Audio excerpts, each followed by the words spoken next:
Technique ক্লাসে তোমাদের সকলকে স্বাগত। আজকে আমার আলোচ্য বিষয় 2025 সালের সপ্তম শ্রেণীর তৃতীয় পর্যায়ক্রমিক মূল্যায়নের ভূগোলের সেট 1 এর প্রশ্ন এবং তার উত্তর। তোমার তৃতীয় পর্যায়ক্রমিক মূল্যায়নে পূর্ণমান থাকবে 70, সময় পাবে তোমরা 2 ঘন্টা 30 মিনিট। তোমাদের এর আগে তৃতীয় পর্যায়ক্রমিক মূল্যায়নের রায় মার্টিনের প্রশ্নবিচিত্রার 10টা করে স্কুলের প্রশ্ন এবং তার উত্তর করিয়েছি। তোমরা যা দেখোনি তার জন্য লিঙ্ক ডেসক্রিপশন বক্সে আছে, তোমরা সেখানে দেখে নিতে পারো।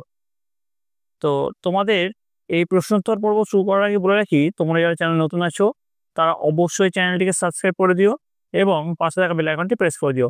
তো আমরা চলে আসছি প্রশ্নোত্তর পর্বে। দেখো, তোমাদের যে প্রথম প্রশ্ন রয়েছে, নিচের প্রশ্নগুলির একটি বাক্যে উত্তর দাও। প্রথম প্রশ্ন রয়েছে, গঙ্গার একটি উপনদীর নাম লেখো। তোমরা লিখবে গঙ্গার একটি উপনদীর নাম হলো যমুনা।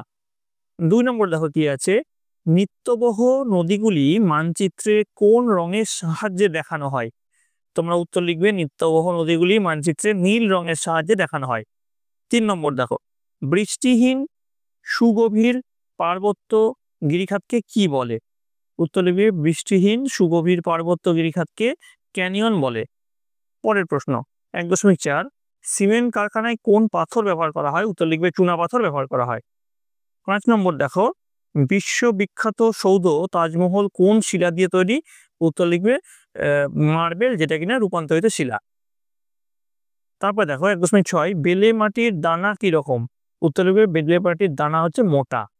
1.7, ইউরোপের সর্বোচ্চ শৃঙ্গ কোনটা? উত্তর লিখবে এলবুর্জ হচ্ছে ইউরোপের সর্বোচ্চ শৃঙ্গ। তারপরে 1.8 দেখো, ইউরোপের বৃহত্তম হ্রদ কি? উত্তর লিখবে ইউরোপের বৃহত্তম হ্রদ হচ্ছে ল্যাডোগা। নেক্সট দেখো 1.9 চলে আসছি, ইউরোপের নাতিশীতোষ্ণ তৃণভূমি কি নামে পরিচিত? উত্তর লিখবে স্টেপস। তারপরে প্রশ্ন, কাকে বৃহত্তম পুনঃরপ্তানি বন্দর বলা হয়? উত্তর লিখবে লন্ডনকে। এবার দেখো শূন্যস্থান পূরণে চলে আসছে। শূন্যস্থান পূরণ 1 গুণ 5 সমান 5 আছে। 2.1, ড্যাশ হচ্ছে নেদারল্যান্ডের রাজধানী? উত্তর লিখবে আমস্টারডাম। পরের প্রশ্ন 2.2, রুর অঞ্চলের দক্ষিণে ড্যাশ মাটি পাওয়া যায়? উত্তর লিখবে চার্নোজেম।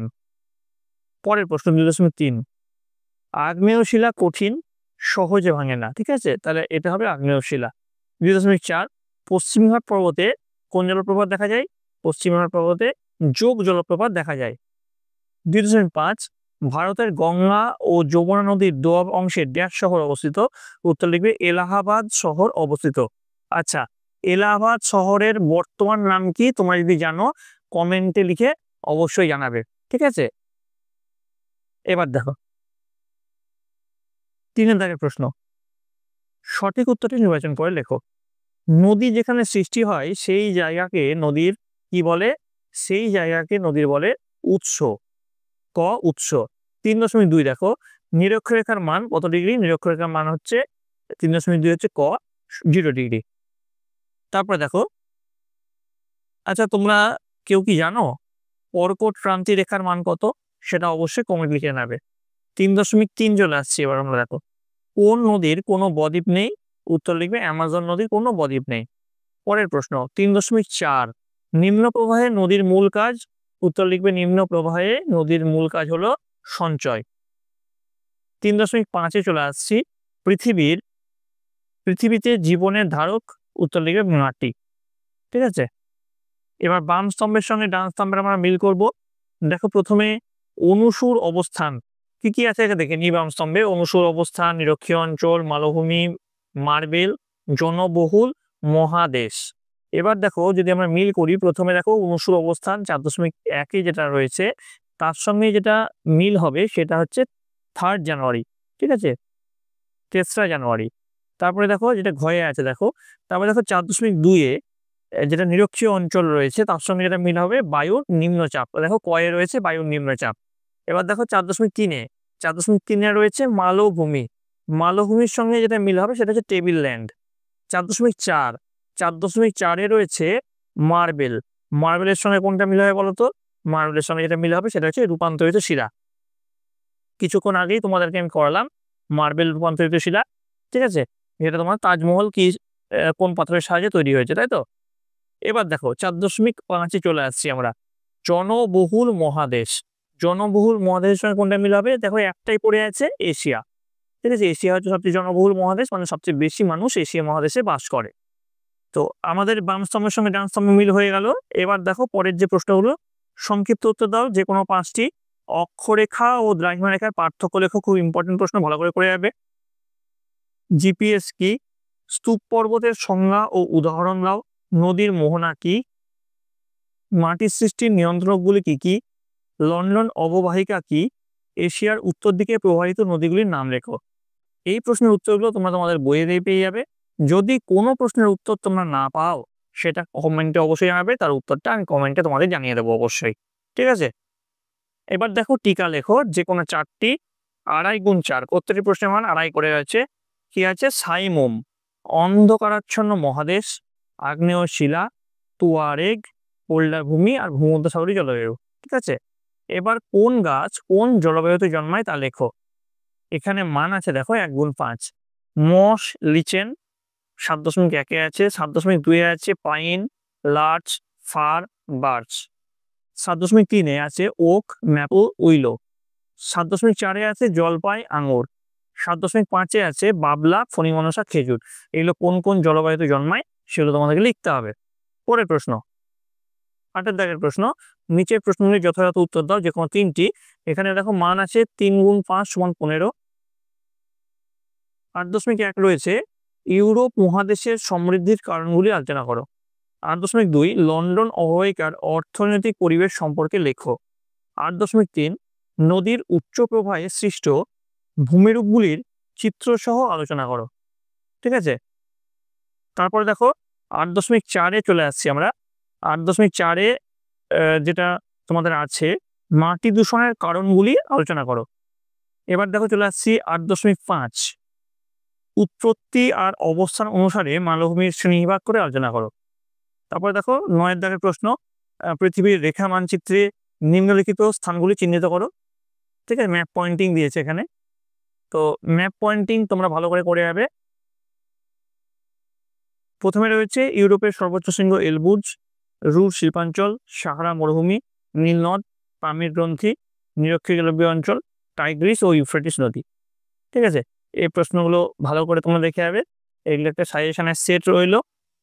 এবার তোমাদের দেখো, তোমাদের আমি যে কিছু সাজেশন তোমাদের মুখে বলে দিচ্ছি। 7ম অধ্যায়ে তোমাদের যে জলদূষণ আছে সেখান থেকে যেই প্রশ্নগুলো, যেগুলো বড় প্রশ্ন, তার সাজেশনটা আমি দিচ্ছি, যেগুলো তোমরা করে যাবে। ভারতে কি কি কারণে জল সংকট দেখা দিয়েছে, খুব গুরুত্বপূর্ণ প্রশ্ন। কৃষি জমিতে ব্যবহৃত রাসায়নিক সার ও কীটনাশক পরোক্ষভাবে মানব শরীরে কিভাবে ক্ষতি করে সেটা লিখতে হবে। তারপরে গঙ্গা অ্যাকশন প্ল্যান বা GAP বলতে কি বোঝো।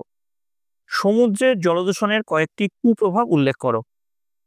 তারপরে বিভিন্ন প্রকার জলবাহিত রোগের নাম লেখো আর জলদূষণের ফলাফলগুলো আলোচনা করো। এগুলো জল দূষণ থেকে খুব ইম্পর্টেন্ট প্রশ্ন।